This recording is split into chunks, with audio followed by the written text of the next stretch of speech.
our second day here at the NFL Scouting Combine in Indianapolis. You can see the room behind us is quiet now, but there were prospects talking today, and more importantly for us, Kevin Stefanski had his turn at the podium, and Myles Garrett, as you would expect, was a topic, and as you would expect, Mary Kay, Kevin Stefanski was very strong in backing what Andrew Berea has said, that he expects Myles Garrett to remain a Cleveland Brown. He does. He 100% does. I asked him at the outset, how does this change your plans that your best defensive player has asked to be traded? And he said, it doesn't change my plans at all. I expect him to be here this year, the year after, and the year after that. So it's business as usual for Kevin Stefanski with his star defender. And of course, they're hoping it all works out like that. Yeah, and he did mention that he wants to win a Super Bowl too. So at the very least, they're aligned on that.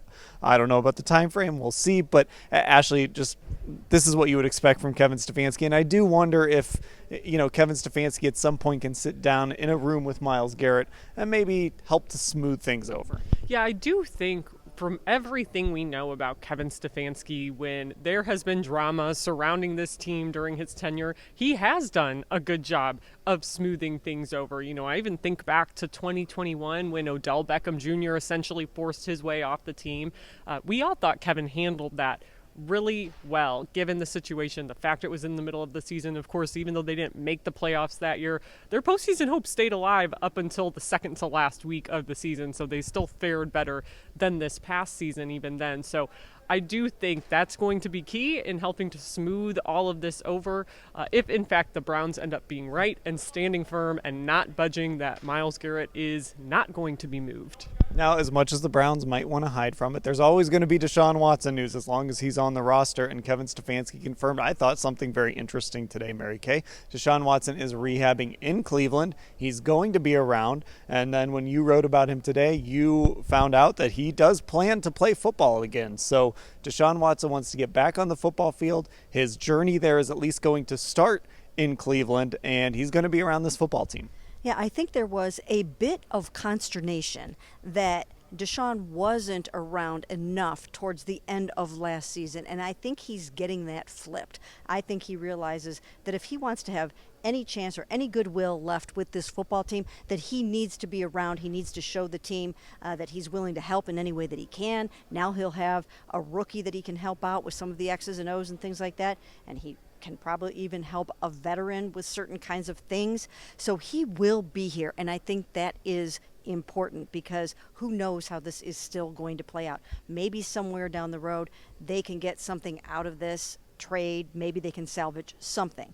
But then also I think it's important to note that Andrew Berea revealed something yesterday that I thought was very important, and that was that Deshaun Watson wasn't doing anything that he should not have been doing when he re-tore the Achilles. He twisted the ankle, rolled the ankle, or whatever he did to suffer that re-injury.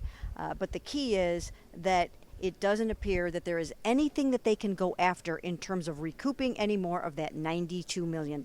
Yeah, of course, fans will remember that when it first happened, when the news first came out, people were posting social videos. Some of them are old, not all of them, but people were posting social videos of Deshaun dancing with Jilly, his girlfriend. And, well, did it happen here? Did it happen there? The Browns pretty much diffused that this week, Ashley. Yeah, I do think that was a big point because, like Mary Kay said, the biggest question there is, okay, if he did it while doing something he wasn't supposed to do, would they be able to go after some of that money? So to kind of wrap that up with a neat little bow like they did this week, I do think that is big news, along with the fact that he is still hanging around Berea and this team and rehabbing and doing all those things, because I think a big question people had is, well, if the Browns are searching for a quarterback, is he going to want out anyway? Is he going to be around at all? And at least right now, Kevin Stefanski answered that, hey, he is still hanging around the facility. Now, if you're one of those people that doesn't like this quarterback class, this wants to say this is not a very good quarterback class, Kevin Stefanski doesn't want to talk to you.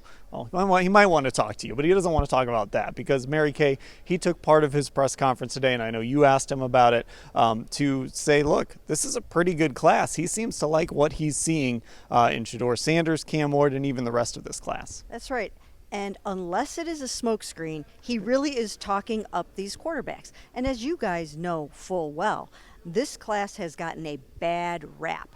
Even Jim Nagy, the head of the Senior Bowl, said he doesn't know if any of these quarterbacks would fit into the top 6 of last year's very elite class. So for Kevin Stefanski to come out and really praise these guys, and not just Cam and Shador, the 2 top ones, but for him to go deeper than that and talk about how impressed he is with some of these other quarterbacks, I thought that was pretty significant. You want him to love one of these guys. Yeah, and obviously if you're going to take a guy at number 2, you've got to believe in that guy, but it also leaves the door open if the Browns take somebody later. It's just good to hear Kevin Stefanski, who's going to be very involved in this decision, Ashley, have high praise for this class. Yeah, I mean, that even included like Jalen Milroe, somebody that we've talked about a lot, obviously out of Alabama, who worked with Brown's new offensive coordinator, Tommy Rees. And it was interesting to hear that. And, I've been asking about this idea of talent versus fit.